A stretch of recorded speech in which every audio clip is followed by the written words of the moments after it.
በጎንደር ላይ የተደረገ ያለው የሙዚቃ ጭፈራ ኦሮሚያ ክልል ቢሆን ትግራይ ክልል ቢሆን የሆነ ቦታ ላይ ቢሆን ኃጢአት ነው፣ ኩነኔ ነው። ራቆታችሁን የምትወጡበት አይደለም። ሎሚ የምትወራወሩበትም ቀን አይደለም። ጥምቀትና ጎንደር ምን አገናኛቸው? ጥምቀት ቀን የጥምቀቷ ቀን ላይ ለጎንደር የድልም ቀን ነው፣ የድልም ቀን ነው። ሰላም ጤና ይስጥልኝ። እንዴት አላችሁ? እግዚአብሔር የተመሰገነ ይሁን። እንኳን አደረሳችሁ። እንግዲህ ዛሬ የቃናን ዘገሊላ በዓል በታላቅ ድምቀት ተከብሯል። እንግዲህ እግዚአብሔር አምላክ ለዚህ ዓመት ስላደረሰን ክብር ይግባው። ለቀጣዩ ዓመትም ሁላችንም ከቁጥር ሳያጎለን ያድርሰን እያልኩ እንግዲህ በዚህ መርሃ ግብር የምንመለከተው እጅግ በጣም አሳዛኝ የሆነው እንግዲህ የጥምቀት በዓል ወዴት እየሄደ ነው? ወጣቱ እንደወጣ እየቀረ ነው። ከስርዓተ ቤተክርስቲያን አንጻር በጣም አስቸጋሪ የሆኑ ነገሮችና አሳሳቢ የሆኑ ነገሮች እየተከሰቱ ነውና እንደው በዚህ በጥምቀት በዓል የተከሰተው በተለይ በጎንደር የተከሰተውን ነገር በሌሎች አካባቢዎችም የተከሰቱ ነገሮችን አስቃኛችኋለሁ። እስከ ፍጻሜው አብራችሁን ቆዩ። ይህን ቪዲዮ ላይክ ማድረጋችሁ እንዳትረሱ፣ ሼር አድርጉት፣ ቤቱንም ሰብስክራይብ አድርጉት። እንግዲህ እስቲ በቅድሚያ በጎንደር የተከሰተው ነገር ምንድን ነው የሚለውን እዩትና እንመልከት።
በነገራችን ላይ በሃይማኖት ውስጥ መኖርና ሃይማኖቱ በውስጣችን መኖር በጣም የተለያዩ ነገሮች ናቸው።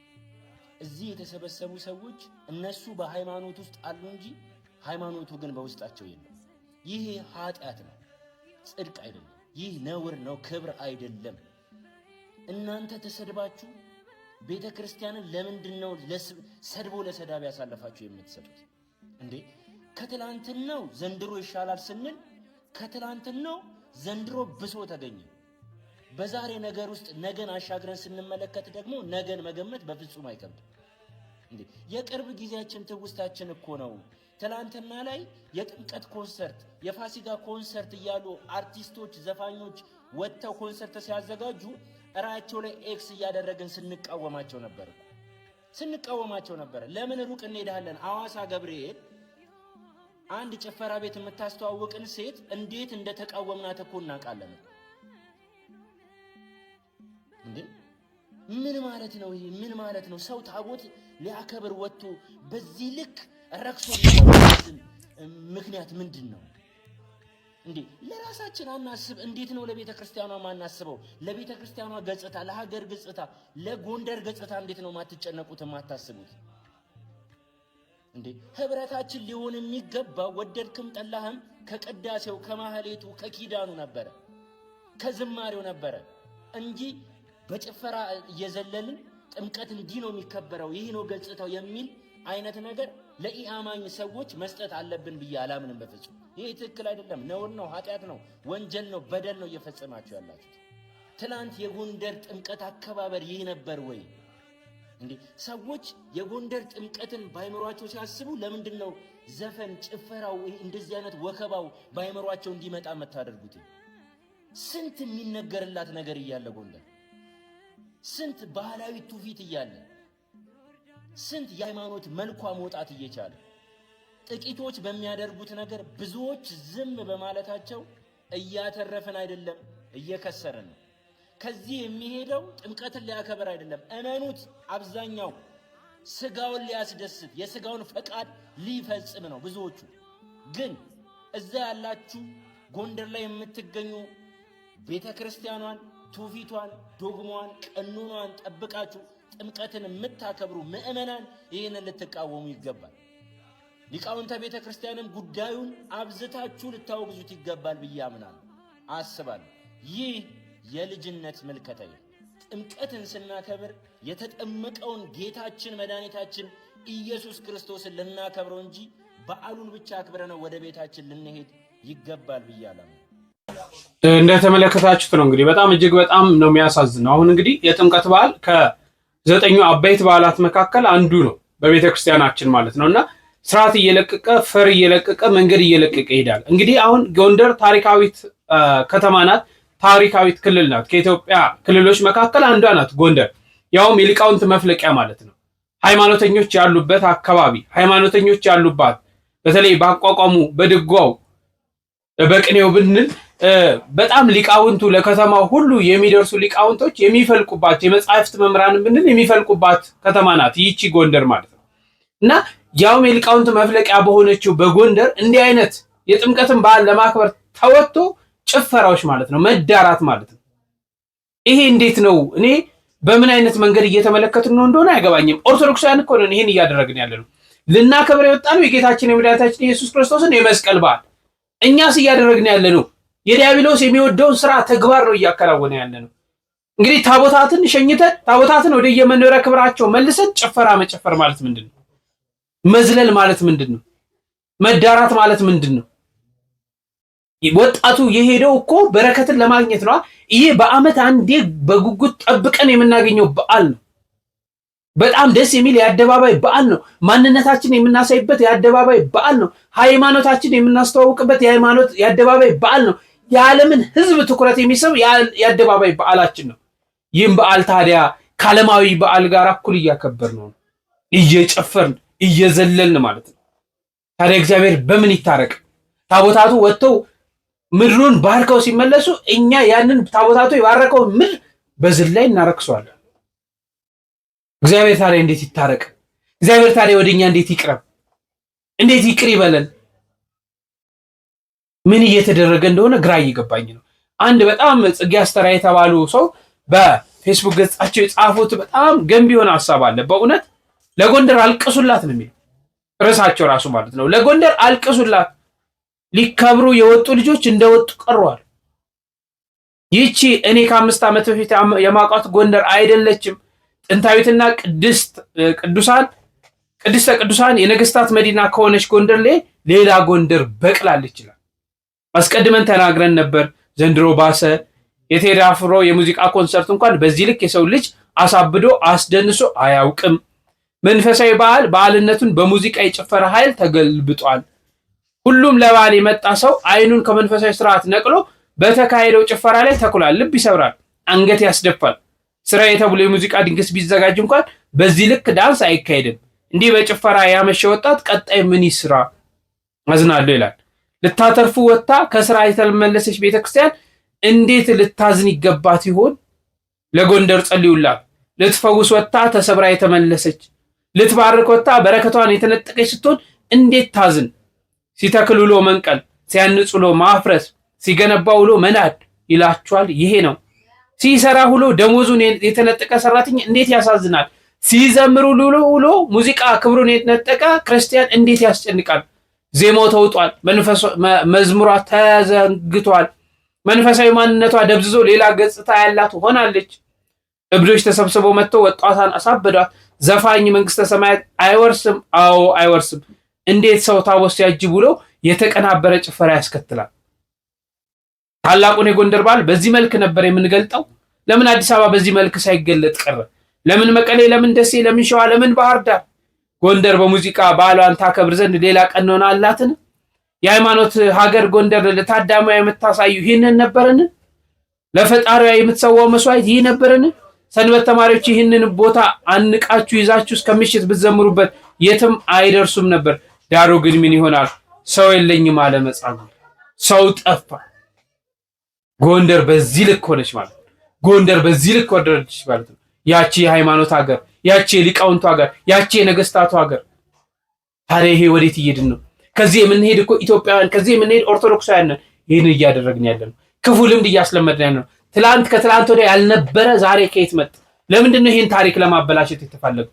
በእውነት ለጎንደር ልናለቅስላት ልናዝን ያስፈልጋል። ይህ ሃይማኖታዊ በዓል ነው። ሃይማኖታዊ ስነስርዓት ነው። ራቁታችን የምንዳራበት አይደለም።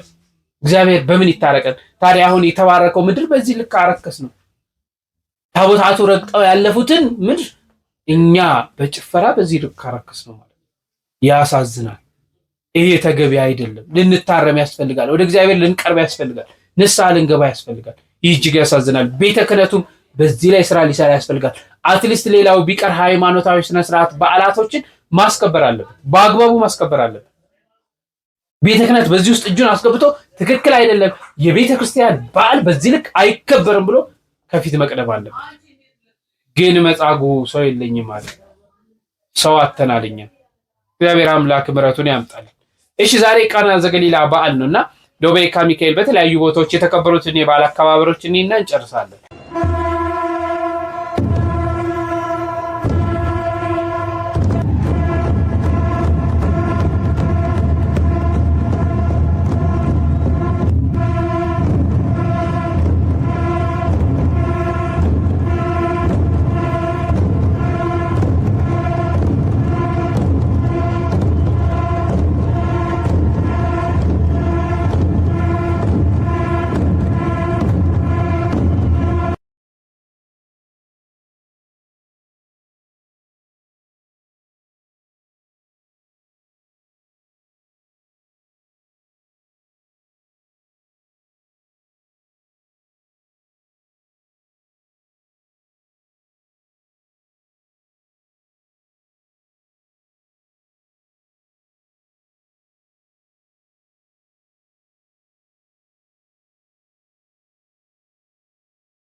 አረ በስመ አብ! ይህ ፎቶ እኔም ብቻ ነው ኢሞሽን ያደረገኝ። በጥምቀት ብዙ አይነት ፎቶዎችን ተመልክቻለሁ። ይህ ፎቶ ስመለከት ግን ጽናት፣ እምነት፣ ተስፋ ነው የተመለከትኩት። የምሬ ነው የምላችሁ። በቃ የሌለን ኢሞሽን ያደረገኝ።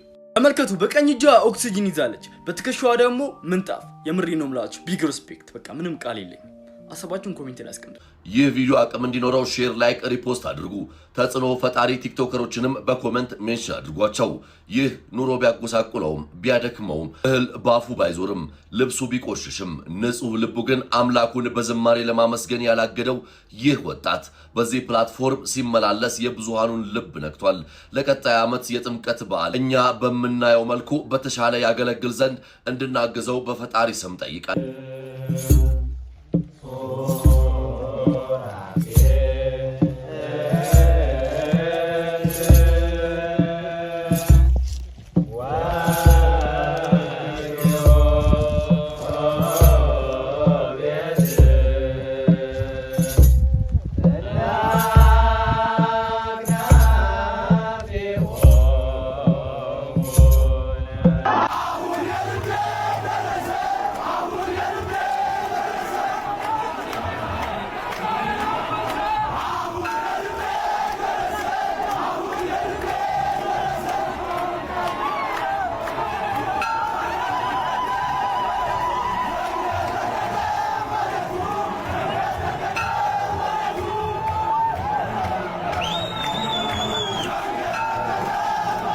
ወይን እኮ የላቸውም ማለች። ይህን ጊዜ ክርስቶስ አንቺ ሴት ካንቺ ጋር ምን አለኝ? ጊዜ ገና አልደረሰም። ብዙ ሰው ያሰናከለ ቃል። አንዳንድ ሰዎች ክርስቶስ እናቱን ነቀፋት ይላል። እንኳን ክርስቶስ እኔ ኃጢአተኛው እናቴን ሰው ፊት አልነቅፍም። እናትን አባትን አክብር ያለ አምላክ ይቅርና፣ ግን አንቺ ሴት ካንቺ ጋር ምን አለኝ ምን ማለት ነው? የለመንሽኝን ነገር እንዳላደርግልሽ ከአንቺ ጋር ምን ጸባለኝ ማለት ነው። በምን አወቅን? በመጽሐፍ ቅዱስ አንዲት ሴት በዚህ በመጽሐፈ ነገሥት ምዕራፍ 17 ላይ ኤልያስ የተባለ የእግዚአብሔር ነቢይ በቤቷ እንግዳ አድርጋ ተቀበለች። ኤልያስ ቤቷ ሲገባ በሱ በረከት እግዚአብሔር ቤቷን ባረከው። ጥቂት ዱቄት ነበራት። ዱቄቱን ባርኮት ኤልያስ ጸልዮ 6 ወር ሙሉ ያንን ዱቄት ሲመገቡ ቆዩ። በኋላ የዚህ ሴትዮ ልጇ ድንገት ሞተ። ዮናስ የሚባለው ነቢይ ነው፣ ሕፃን ነው። የዛኔ ድንገት ሞተባት። ደነገጠች። ወደ ኤልያስ መጣች። ምን አለችው? የእግዚአብሔር ሰው ሆይ አለች። የማን ሰው ሆይ?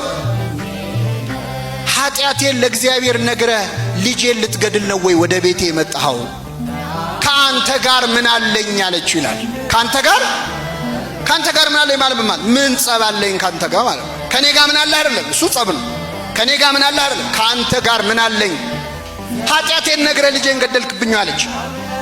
የማርቆስ ወንጌል ምዕራፍ 1 ላይ ራሱ ሰይጣን ክርስቶስ ሲመጣ ሲያየው የናዝሬቱ ኢየሱስ ሆይ የእስራኤል ቅዱሱ የእግዚአብሔር ቅዱሱ ካንተ ጋር ምን አለን? ልታጠፋን መጣህና አለ። ካንተ ጋር ምን አለን ማለት ምን ጸባለን ማለት። ስለዚህ ክርስቶስ ምን አላት? ካንቺ ጋር ምን አለኝ? የለመንሹን እንዳላደርግ ምን ጠባለኝ? ነገር ግን ይህን የማደርግበት ጊዜ ገና አልደረሰም አላት። ይህን ጊዜ ድንግል ማርያም ዞራ የሚላችሁን ሁሉ አድርጉ አለቻቸው። አገልጋዮቹ ታዘዙ። በእንስራ ሄደው ከጉድጓድ ውሃ ቀድተው ጋኑን ሙሉት አላቸው። ሞሉት፣ እስከ አፉ ድረስ ሞሉት ይላል። እኔ አገልጋዮቹን እዚህ ላይ በጣም አደንቃቸዋል። ምክንያቱም ክርስቶስ ከዛ በፊት ታምር ሲያደርግ አይተውት አያውቁ። ተራ ሰው መስሎ ነው የሚሰማቸው። ሂዱና ውሃ ቅዱ ሲላቸው ለምንድን ነው የምንቀደው አላ። ሄደው ቀድተው ሙሉ አላቸው። ሞሉ፣ እስከ አፉ ሙሉት አለ። ሞሉ። ይህን ጊዜ ክርስቶስ ወይ ውሃው ላይ አልጸለየ፣ ወይ እጁን አልነከረበት፣ ወይ አላማተበበት። አንድ ቃል ካፉ ሳይወጣ ያንን 6 ጋን ውሃ እጅግ ድንቅ የሆነ የወይን ጠጅ አደረገው አምላካችን። ቅዱና ስጡን ለአሳዳሪው አላቸው። ሰጡት። በቀመሰ ጊዜ አሳዳሪው አደነቀ ይላል። ምን አይነት የወይን ጠጅ ነው ብሎ አደነቀ። ይሄ ምን አይነት መሆኑን የምታውቁት አሁን ብዙ ጊዜኛ መጠጥ የምናደንቀው ጠጥተን አናታችን ላይ ሲወጣ ነው። እቺ ነገር ኃይለኛ ነች የምንለው። እሱ ግን ምን ባለ ጊዜ አደነቀ? በቀመሰ ጊዜ። ይሄ ማለት የክርስቶስን ስራውን ስትቀምሰው እስከ ዛሬ የጠጣኸው ነገር ያስጠላል፣ ቅራሪ ይመስላል። ለካ የእግዚአብሔር ስራ እንዲህ ነው ትላለህ። በዚያ ሰርግ ቤት ክርስቶስ ውሃውን ወይን አድርጎ ከመዋረድ አዳናቸው። አሁን ስለ ጠጅ እየተወራ ይመስላችኋል? አይደለም። ቤተክርስቲያናችን የትርጓሜ ቤተክርስቲያን ናት። ክርስቶስ ስለ ጠጅ አይደለም ይህንን ተአምር የሰራው። በወንጌልም የተጻፈው ጠጅ ስለሆነ ብቻ አይደለም። በሶስተኛው ቀን በቃና ዘገሊላ ሰርግ ነበረ ማለት ሶስተኛው ቀን የተባለው ዘመነ ወንጌል ነው። የመጀመሪያው ዘመን ዘመነ አበው፣ ሁለተኛው ዘመን ዘመነ ነቢያት፣ ሶስተኛው ዘመነ ወንጌል ነው። በሶስተኛው ቀን በዘመነ ወንጌል ሰርግ ነበረ የተባለው በድንግል ማርያም ማህፀን ውስጥ የተፈጸመውን የአምላክና የሰውን ጋብቻ የቤተ ክርስቲያንና የክርስቶስን አንድነት ነው። ከሶስቱ ቀን በፊት የኢየሱስ እናት ቀድማ በዚያ ነበረች የተባለው ከዘመነ ወንጌል፣ ከዘመነ ነቢያት፣ ከዘመነ አበው በፊት ድንግል ማርያም በአምላክ ሕሊና ታስባ ትኖር ነበር። ሶስተኛው ቀን ማለት ወንጌል ነው። ድንግል ማርያም ሽማግሌ እንደሚላክ እግዚአብሔር ገብርኤልን ሽማግሌ አድርጎ ልኮ ይሁንልኝ አሰኝቶ በማህፀኗ ውስጥ አምላክና ሰው ጋብቻ ፈጸሙ። የተጋቡት ክርስቶስና ቤተ ክርስቲያን፣ ትስብእትና መለኮት፣ ሰውና አምላክ፣ ፈጣሪና ፍጡር ናቸው። በድንግል ማርያም ማህፀን ሰርግ ሆነ። እሷ ሰርግ ቤት ነች። ከብካብ ንጹህ እንላታለን። ንጽሕት የሰርግ ቤት ናት። በእሷ ማህፀን ውስጥ አምላክና ሰው ተጋቡ፣ ሰርግ አደረጉ። የሙሽራና የሙሽሪቱ ቤተሰብ እንደሚኖሩት በሰርግ ላይ ሰውና አምላክ አብረው ዘመሩ። ሰውና መላእክት አብረው ዘመሩ ስብሐት ለእግዚአብሔር ብለው። ሰርጉ የተካሄደው በድንግል ማህፀን ነው። 9 ወር በማህፀኗ ውስጥ ተሞሸረ እግዚአብሔር። ሰውና አምላክ አንድ ሆኑ። ጤና ያቆመን፣ ለዛሬ ዓመት የሚያደርሰን፣ በደስታ የሚያኖረን፣ በችግሮች ሁሉ መካከል የሚያሳልፈን፣ ሁሉም ችለን እንድንቆይ የሚያደርገን፣ የመሸውን የሚያነጋልን፣ የነጋውን የሚያደምቅልን፣ ልጆቻችንን የሚያሳድግልን፣ ሕፃናቱን በሞገስ ከፍ የሚያደርግልን፣ ጎልማሳነታችንን እንደ ንስር የሚያድስልን፣ ለአረጋውያን ዕድሜና ጤና የሚሰጥልን፣ በዘመናችን ሁሉ የማይተወን የአባቶቻችን አምላክ የቅዱሳን አምላክ አምላከ ተክለ ሃይማኖት፣ አምላከ ቅዱስ ጊዮርጊስ፣ አምላከ ቅድስት አርሴማ፣ አምላከ ቅዱስ ዮሐንስ፣ አምላከ አቡነ አረጋዊ፣ አምላከ ቅዱሳን፣ አምላከ ጻድቃን፣ አምላከ ሐዋርያት፣ አምላከ ሊቃውንት፣ አምላከ ሰማዕታት፣ የዓለም ሁሉ አምላክ የሰማይና የምድር ፈጣሪ ክብርና ምስጋና ለስሙ ይሁን። እልል ብላችሁ አመስግኑት። ቅድስተ ቅዱሳን ንጽሕተ ንጹሐን የአምላካችን እናት ስሟ ይመስገን በሉ። አቋሪተ መዓት ስሟ ይመስገን በሉ። አቋሪተ መዓት ሰዓሊተ ምሕረት መዝገበ ጸሎት ሚራገ ጸሎት ርኅራኄ ሕሊና የጓዳውን ጭንቀት የምትሞላ ሰርጋችንን ውብ የምታደርግ ሐዘንን ከፊታችን የምታጠፋ የጨፈገገውን ፊት የምታፈካ ባዶውን ማድጋ የምትሞላ ሳሎን ተቀምጣ ጓዳው የሚታያት አሳዳጊያችን እናታችን አማላጃችን የመስቀል ስር ስጦታችን የፈጣሪያችን እናት የሁላችን እመቤት ኪዳነ ምሕረት ይመስገን። ጻድቃን ሰማዕታት ቅዱሳን መላእክት ክብርና ምስጋና ይድረሳቸው። እልል ብላችሁ እግዚአብሔርን አመስግኑ።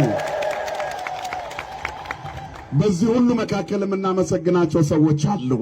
ያለ ማቋረጥ ያለ ድካም ሰዎች ሊያደርጉ የማይችሉትን ያደረጉ ሌሊቱን ሙሉ ከትናንትና ዋዜማ ጀምሮ እስካሁን ሰዓት ድረስ እንቅልፍ ባይናቸው ፍጹም ብቅ ያላለ ያልታየባቸው ድካም ያልታየባቸው የቅዱስ ያሬድ ልጆች የካቴድራላችን ሊቃውንት እልል ብላችሁ ስለነሱ እግዚአብሔርን አመስግኑ። ታቦተ ሕጉን ትላንትና ተሸክመው አድርሰው ዛሬ ደግሞ ይዘው የተመለሱ በቅዳሴው በማይጠንቱ በልዩ ልዩ አገልግሎት ያገለገሉ የቤተ መቅደሱ የውስጥ አገልጋዮች ካህናት፣ ሊቃውንቱን፣ ዲያቆናቱን እልል ብላችሁ እግዚአብሔርን አመስግኑላችሁ። ደከመኝ ሰለቸኝ ያላሉትን የሰንበት ትምህርት ቤት ወጣቶች ወንድሞቻችንን እንደውም ሰዓት ለመጠበቅ እኛ ወደፊት ሂዱ ስንላቸው አልደከመንም እያሉ በልዩ ኃይል እንደ ንስር ክንፋቸው እየታደሰ ኃይላቸው እየጨመረ እዚህ የደረሱ የሰንበት ትምህርት ቤት የፈለገ ዮርዳኖስ ወንድሞቻችንን እልል ብላችሁ አመስግኑ። ከመኪና በፈጠነው በሚደንቅ ጉልበት ሳይሳሱ ለእግዚአብሔር ጀርባቸው እስኪጎብጥ ያለምንም ማቋረጥ ፍጹም በሆነ ታታሪነትና ኃይል ምንጣፉን ተሸክመው መንገዱን ጠርገው ከፊት እየቀደሙ ታቦታችን መሬት አይንካ ያሉ እዚህ ፊት ለፊት የምታዩዋቸው ወጣቶች ወንድሞቻችንን 24 ሰዓት አልፎናል ከወጣን። ትናንት 7 ሰዓት ወጥተን ይዋውን እየገባን ነው። በሁሉም ሰዓት ከታቦቱ ስር አልጠፉም። መድኃኔዓለም ከቤታቸው አይጥፋ። የካቴድራላችንን ወጣቶች ልንብላቸው አመስግኑልን። የሰራን ሰራዊት ልብስ የለበሱ ወንድሞቻችን ከታቦቱ ግራና ቀኝ ከወጣቶቹ ጋር አብረው በመሆን ታቦታችንን ስላከበሩልን ያክብረልን። እልል ብላችሁ እግዚአብሔርን አመስግኑልን። የክፍለ ከተማችን የቦሌ አደይ አበባ የፖሊስ ሰራዊት አባላት ስራቸው እንኳ ቢሆን ከስራቸው በላይ ፍጹም በሆነ ደስታ ኦርቶዶክሳዊውን ምዕመን በሰላማዊ መንገድ በትህትና ስላስተናገዱልን የፖሊስ ሰራዊት አባላትን በሙሉ እልል ብላችሁ እግዚአብሔርን አመስግኑላቸው። ከዚህ ተነስተን ቦሌ ሆምስ ደርሰን እስከምንመጣ የፌደራል ልብስ የለበሱ የፌደራል ሰራዊት አባላት ወንድሞቻችን ናቸው። ከኛ ውስጥ የወጡ ናቸው። ደስ ብላችሁ እግዚአብሔርን አመስግኑላቸው። በመጨረሻ ለሁላችሁም ፍጹም በሆነ ኦርቶዶክሳዊ ጨዋነት ኮሽ ሳይል በመተባበር በደስታ ፊታችሁ ሳይጨፈገግ ሳይከፋችሁ ታቦቱን አድርሰን ተመልሰናል። ለራሳችሁ ያለ ማቋረጥ እልል ብላችሁ እግዚአብሔርን አመስግኑ። እንዳታቋርጡ። ማንም ሰው እንዳያቋርጥ። ሁላችሁ እንዳታቋርጡ። ማን ይመስገን? ክብሩን ሁሉ ማን ይውሰድ? እግዚአብሔር ክብሩን ይውሰድ። እልል ብላችሁ አመስግኑ እግዚአብሔርን።